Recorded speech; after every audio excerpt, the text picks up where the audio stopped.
Hello BA third year history students.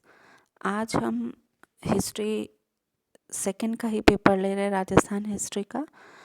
और हमारा unit है फर्स्ट। आज टॉपिक हम ले रहे हैं विग्रह राज। विग्रह राज चतुर्थ अंधुराज का पुत्र था।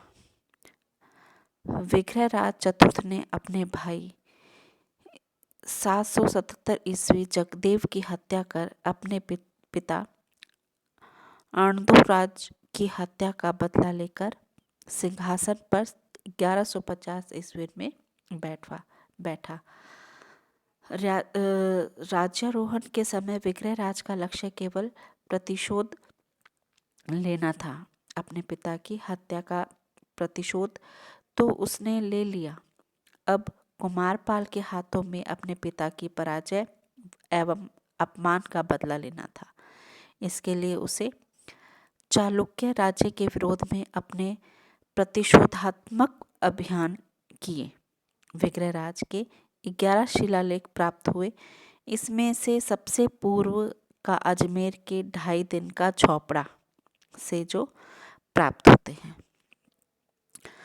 अब हम विग्रह राज चतुर्थ की उपलब्धियों का मूल्यांकन करते हैं, जिसके द्वारा क्या है, हम विग्रह राज के बारे में समझ पाएंगे। देखिएगा, डॉक्टर दशरथ शर्मा ने विग्रह राज का मूल्यांकन करते हुए कहा है कि विग्रह राज की महानता एक निर्विवाद तथ्य है, कि उसकी महानता में किसी प्रकार का कोई संशय नहीं किया जा सकता, क्योंकि वह एक प्रथम कोटि का सेना नायक एवं शक्तिशाली विजेता होने के अतिरिक्त साहित्य का आश्रयदाता, स्वयं कवि एवं कल्पनाशील दूरदृष्टि वाला भवन निर्माता था। उसने समकालीन साहित्यों में एक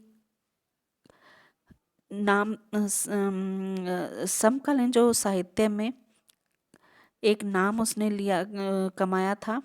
पृथ्वीराज विजय ने कहा था कि उसकी मृत्यु के बाद कवि बांधव शब्द निरर्थक हो गया, क्योंकि ऐसा कोई व्यक्ति नहीं था जिसके लिए इसका प्रयोग उपयुक्त लगता हो।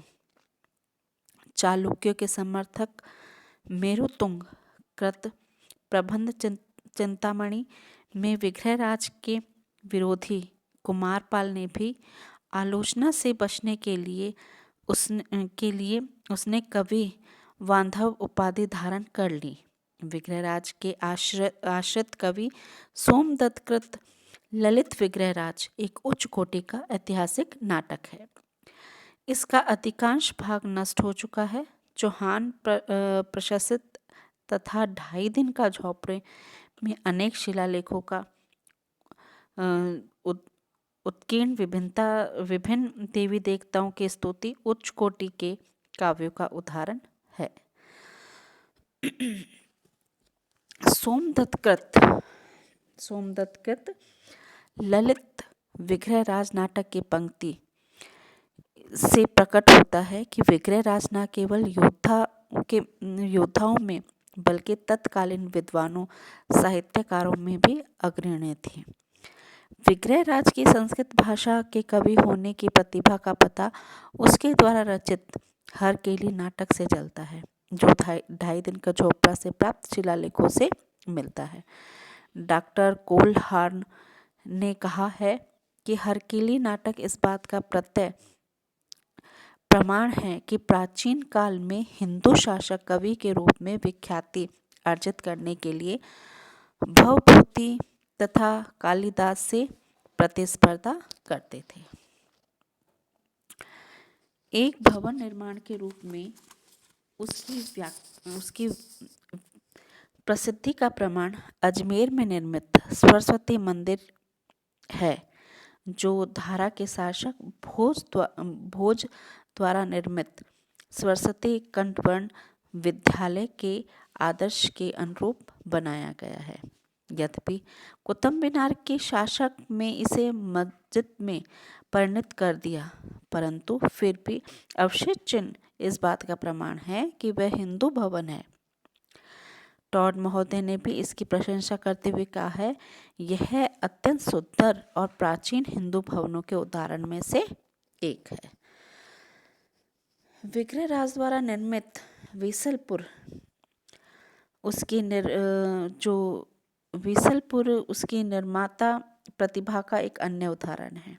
यह 2.30 मील परिधि में बना हुआ है, जिसके चारों ओर पहले मंदिर व प्रासाद बने हुए हैं तथा मध्य में 2 द्वीपों पर विग्रहराज का भव्य प्रासाद निर्मित था। इस सरोवर के तट पर मूर्तियां स्थापित थी, जिसके मुख से जल की फुहारें निकलती रहती थी। पृथ्वीराज विजय के अनुसार उसने विजित पर्वतीय दुर्गों की संख्या के समान भवनों का निर्माण किया। मुसलमानों द्वारा ध्वस्त किए जाने के कारण उसमें से कुछ भवन ही अवशिष्ट हैं। कुछ भवन 2.5 दिन के झोंपड़ी की तरह मुस्लिम स्थापत्य से परिवर्तित कर दिए गए हैं। हरिकिली नाटक की रचना से सिद्ध होता है कि विग्रहराज शिव का कट्टर अनुयायी था। पृथ्वीराज विजय से उसकी पुष्टि होती है। अपने माता पिता तथा पितामह की भांति वह धर्म सहिष्णु था। उसने जैनियों के लिए विहार बनाए, उनके धार्मिक समारोह में भाग लिया तथा उनके आचार्य धर्म घोषसूरि के आग्रह पर उसने अपने राज्य में एकादशी के दिन पशु हत्या है वो बंद करवा दी थी। इस प्रकार विग्रहराज चतुर्थ का शासनकाल सपा दल लक्ष्य का स्वर्ण युग माना जाता है। उसने एक पराजित और अपराजित चौहान राज्य की प्रतिष्ठा को अपने प्रतिशोधात्मक अभियानों से पुनः प्रस्थापित किया। उसकी विजय और सफल प्रतिशोध राज्य की सीमावृद्धि तथा सुदृढ़ता के लिए विशेष उल्लेखनीय है। उसके समय कला तथा साहित्य की अभिवृद्धि हुई तथा सभी संप्रदायों ने धार्मिक स्वतंत्रता का उपयोग किया। अतः विग्रहराज महान की उपाधि उसके लिए एकदम उपयुक्त है।